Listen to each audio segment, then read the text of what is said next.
Hello students, welcome back to learn with Zenith Guru. मैं हूं निक्की पंडित और हम स्टार्ट कर रहे थे सैंपल पेपर।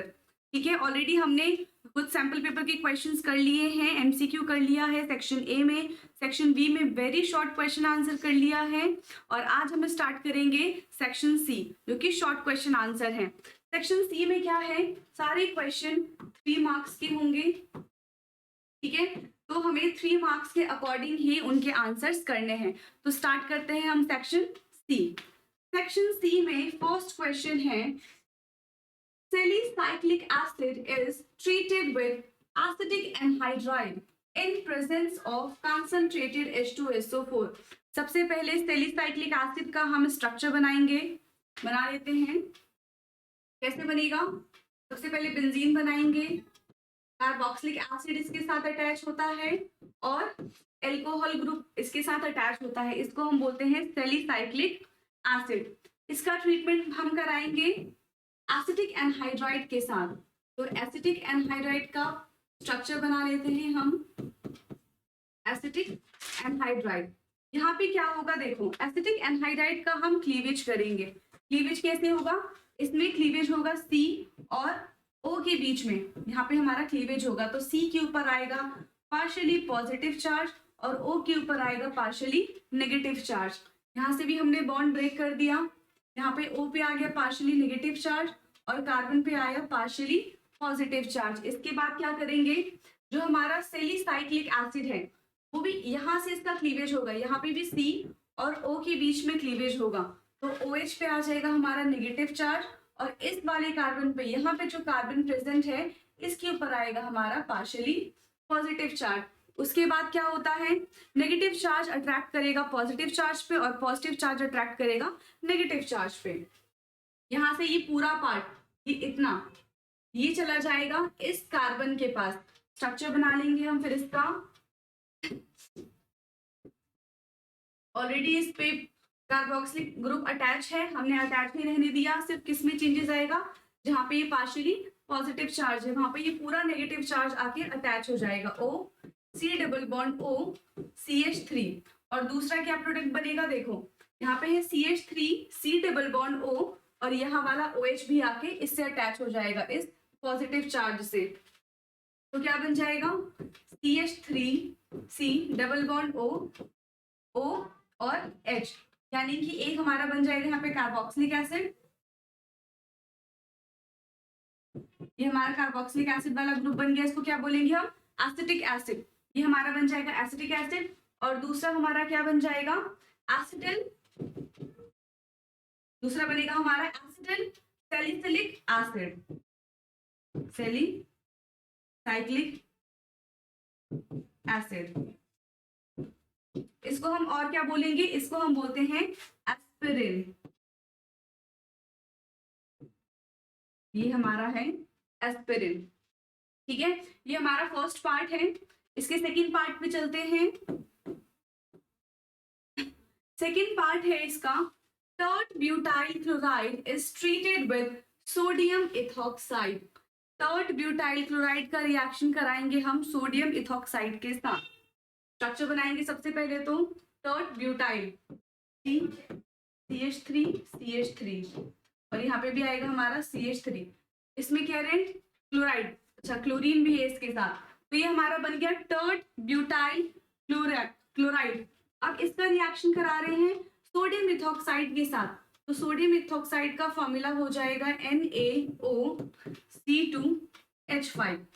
अब इसमें क्या प्रोडक्ट बनेगा, यहाँ पे देखिए, यहाँ से जिस कार्बन के साथ क्लोरीन ग्रुप अटैच है उस कार्बन को हम बोलेंगे अल्फा कार्बन और जिस अल्फा कार्बन से जितने भी डायरेक्टली कार्बन दूसरे कार्बन अटैच है उनको हम बोलेंगे बीटा कार्बन और जिन बीटा कार्बन के साथ हाइड्रोजन अटैच है उनको हम क्या बोलते हैं, बीटा हाइड्रोजन।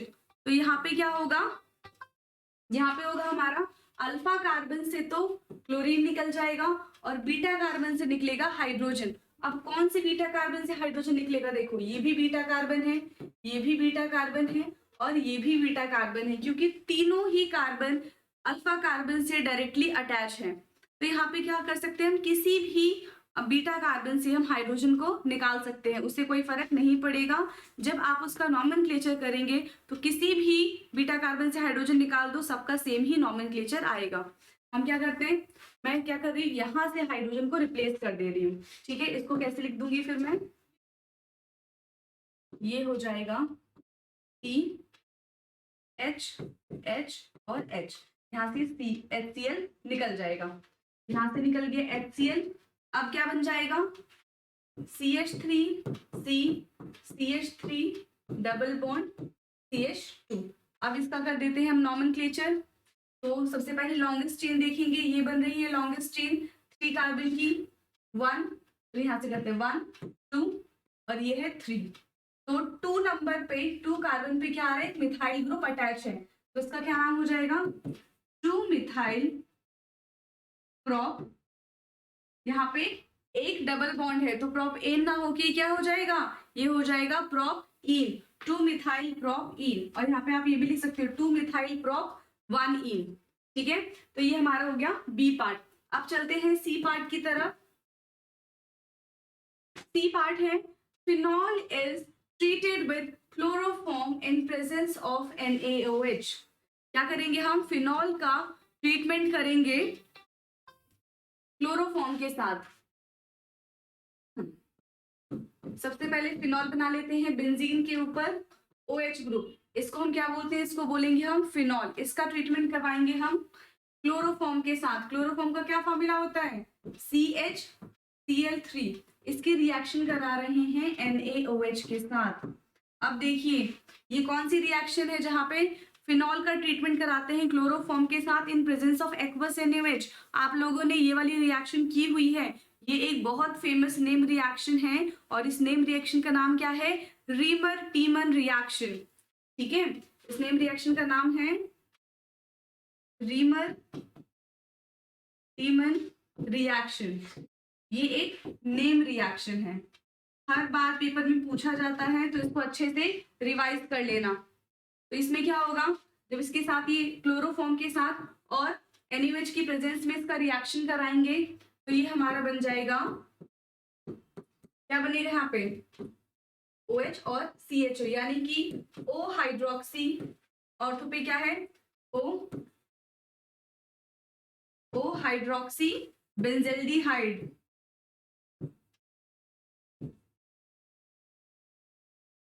इसका नेम हो जाएगा O हाइड्रोक्सी बेंजल्डिहाइड। अब चलते हैं नेक्स्ट क्वेश्चन की तरफ, ये क्वेश्चन हमारा हो चुका है।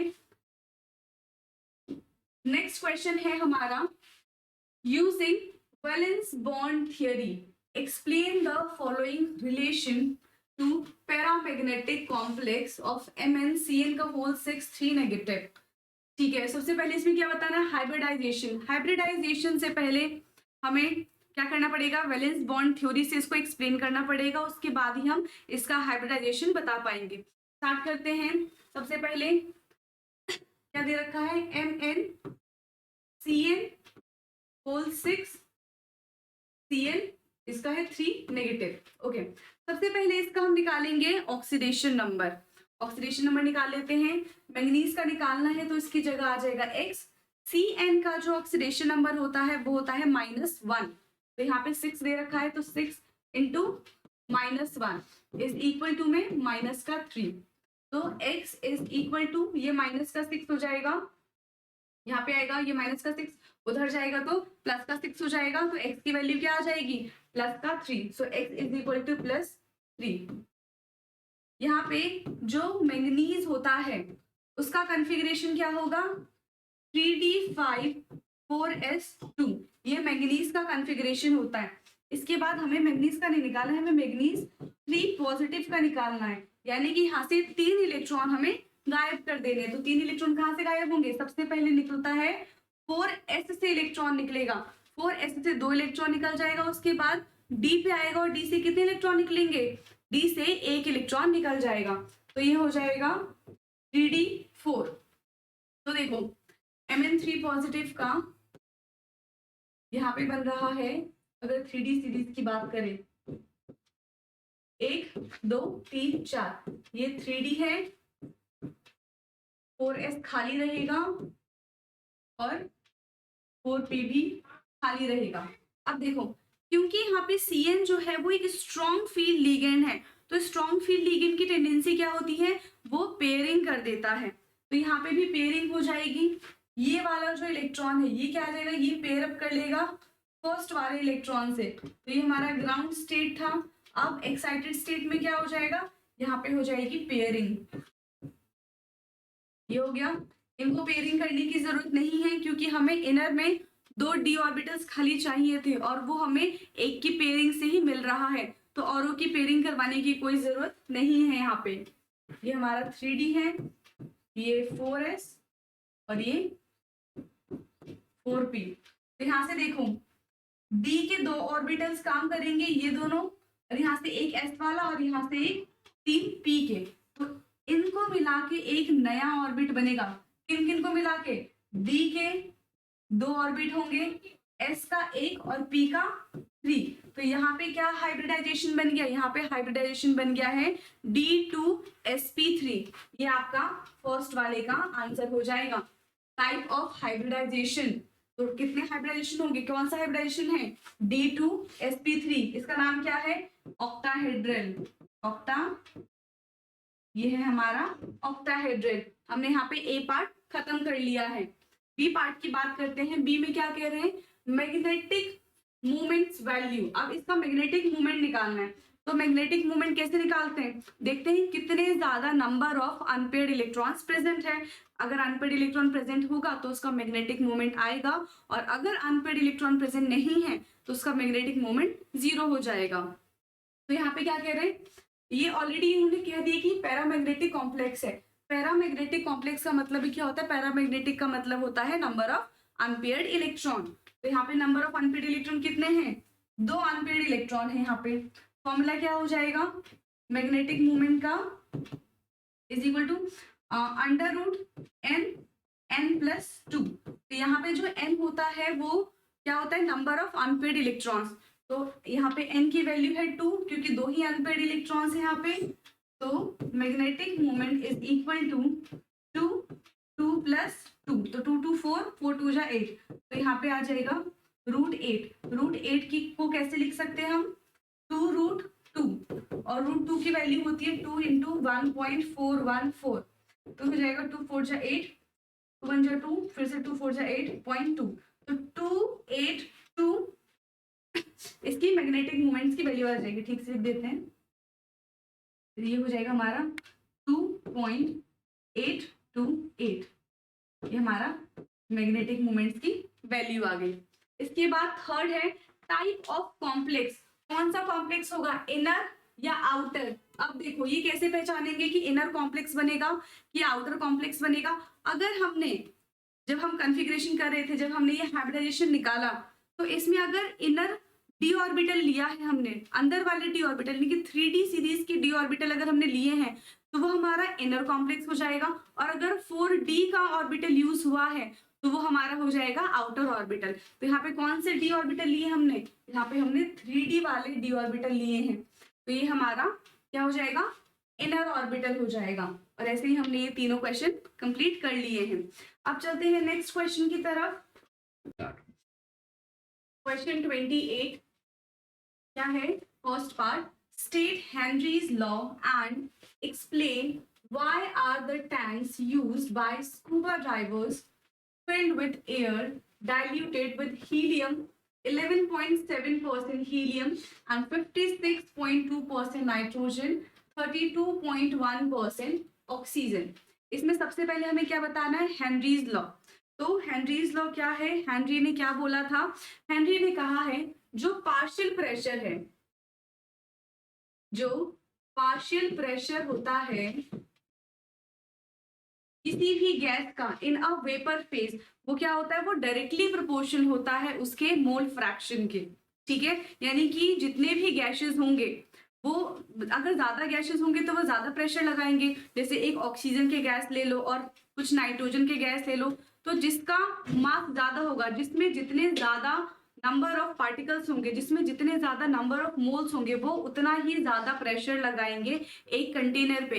ये किसने बताया था हमें, ये बताया था हमें हेनरीज ने, हेनरी का इक्वेशन क्या दिया था हेनरी ने, partial pressure of a gas is directly proportional to its mole fraction. जैसे ही ये पार्शियल प्रेशर का साइन हटेगा एक कांस्टेंट आ जाएगा, partial pressure of gas is equal to Henry constant K H, K H से रिप्रेजेंट करते हैं हम हेनरी कांस्टेंट को, के एच, एंड ये हो जाएगा हमारा नंबर ऑफ मोल्स। अगर हमें इसे थ्योरी में लिखना है तो क्या लिखेंगे, according to Henry, according to Henry law, partial pressure, partial pressure of a gas in a vapor form, in a vapor state or form is directly proportional, is directly proportional to the mole fraction of gas, directly proportional to the mole fraction of gas। और ये भी gas कैसा होगा, directly proportional to mole fraction of a gas in a vapour form. ठीक है, यहाँ पे हो जाएगा PROPORTIONAL, प्रोपोर्शनल। ठीक है, क्या है, according to Henry's law the pressure of a gas in a vapor state is directly proportional to the mole fraction। ठीक है, अब इसमें क्या है, इसका फर्स्ट में ही सेकंड पार्ट देखते हैं। Why are the tank used by scuba divers. जो स्कूबा डाइवर्स होते हैं जब वो ओशियन में जाते हैं, ठीक है, तो वो अपने साथ एक टैंक लेके जाते हैं। ऐसा क्यों करते हैं, क्योंकि जैसे ही वो अंडर वाटर जाते हैं जो प्रेशर होता है वो क्या हो जाता है, अंडर वाटर प्रेशर इंक्रीज हो जाता है। प्रेशर इंक्रीज होने की वजह से जो सॉलिबिलिटी होती है वो क्या हो जाती है, सॉलिबिलिटी भी इंक्रीज हो जाएगा। तो जो हमारे ब्लड में N2 के जो गैसेस होंगे वो बबल्स बनाने लग जाएंगे जैसे ही हम सरफेस से ऊपर आएंगे। तो उसी बबल्स को रोकने के लिए हम क्या करते हैं, गैस सिलेंडर लेके जाते हैं जो कि किससे फिल्ड होता है, हीलियम से फिल्ड होता है, नाइट्रोजन से एंड ऑक्सीजन से ये फिल्ड होगा। ठीक है, इसको थ्योरी में क्या लिखेंगे, अंडर प्रेशर जैसे ही जाएंगे वो क्या हो जाएगा, हाई हो जाएगा। तो इसमें लिखेंगे when one is scuba divers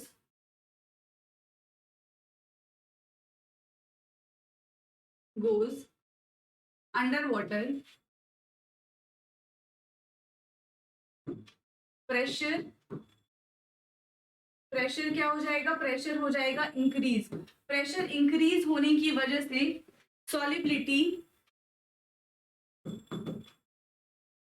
of gaseous, solubility of gaseous in blood भी क्या हो जाएगा, इंक्रीज हो जाएगा। जो सॉलिबिलिटी है हमारे ब्लड के अंदर वो भी इंक्रीज हो जाएगी। उसके बाद क्या होगा, solubility of the gaseous in blood increase। फिर when scuba divers come on the surface, pressure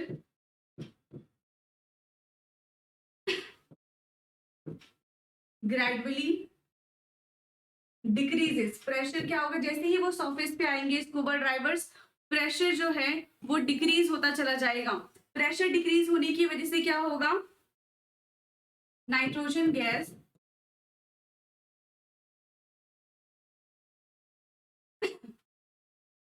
nitrogen gas है वो क्या बनाएंगे, वो बबल्स क्रिएट करेंगे। Nitrogen gas create bubbles in blood. To avoid this situation,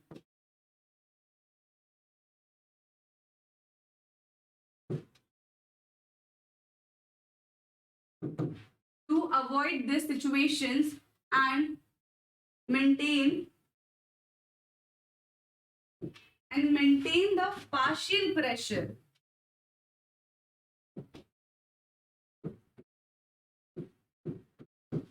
and maintain the partial pressure, this dilution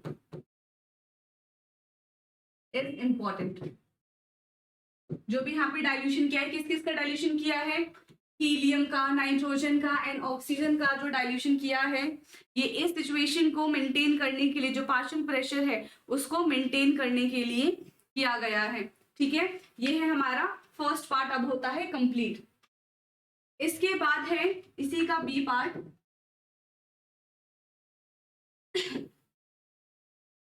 B part में क्या है, assume that argon exert a partial pressure of 6 बार। इसमें आर्गन का पार्शियल प्रेशर दिया हुआ है 6 bar, यानी कि partial pressure of argon is equal to 6 bar है। Calculate the solubility of argon in a gas water, और यहाँ पे कांस्टेंट भी दिया हुआ है 40 किलो बार। सबसे पहले क्या करेंगे, इस 40 किलो बार को हम बार में कन्वर्ट कर देंगे, तो ये हो जाएगा हमारा 40 इंटू 10 की पावर 3 बार। क्या निकालना है हमें, सॉल्युबिलिटी ऑफ आर्गन गैस निकालना है। ठीक है, यानी कि number of moles of gas question mark. Formula क्या होता है, pressure of argon is equal to हो जाएगा KH into number of moles. Argon का प्रेशर दिया हुआ है 6 इज इक्वल टू KH की वैल्यू भी दी हुई है 40 इंटू 10 की power 3 into number of moles. So number of moles is equal to 6 divided by 40 into 10 की पावर 3। इसको सॉल्व करेंगे तो क्या आ जाएगा, 6 इंटू 10 की पावर -4 डिवाइडेड बाय 4। इसको कट कर देंगे, 2 से 3 टाइम जाएगा 2, और 2 से अगर 3 को डिवाइड करेंगे तो 1.5 आ जाएगा। सो 1.5 इंटू 10 की पावर -4 आ जाएगा इसका आंसर। ठीक है, Xg जो है नंबर ऑफ मोल्स जो है तो हमारा आ जाएगा 1.5 इंटू 10 की पावर -4। आज के लेक्चर में हम इतने ही क्वेश्चन डिस्कस करेंगे, क्योंकि जो वीडियो की लेंथ है वो बहुत ज्यादा बड़ी हो जाएगी। ठीक है, बाकी के जो सेक्शन सी के क्वेश्चंस बचे हुए हैं वो हम नेक्स्ट लेक्चर में डिस्कस करेंगे। Okay, thank you.